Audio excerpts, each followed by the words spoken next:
So you've been asked for two things. We're going to tackle part B first because it's so simple. This is a piecewise function, and we're saying everything from negative infinity up to and including 1 is the top function, and the bottom function not including 1, just to the right of 1 to infinity. So if we want f of 1, that means we need to plug 1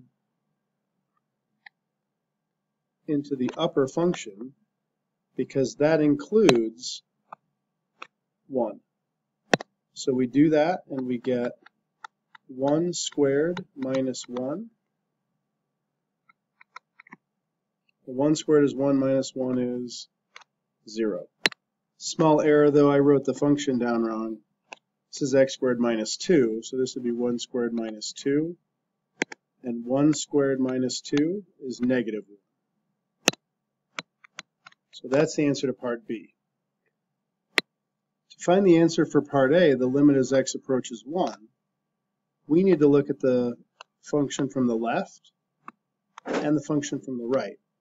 So as we look at things less than 1, 1 minus, we're going to use this top portion of the piecewise function. We're plugging 1 in for x squared, and we have 1 squared minus 2 equals negative 1.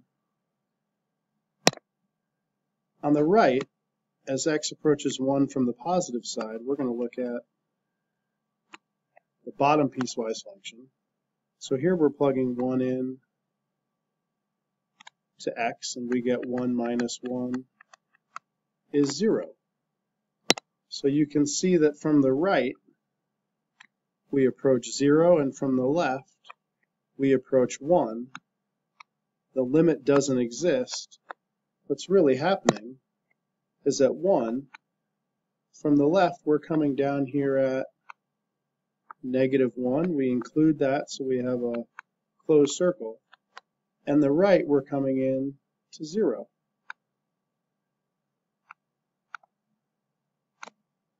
So you can see that from the left and from the right, we do not approach the same thing.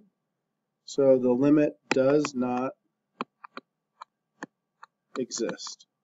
0 does not equal negative 1.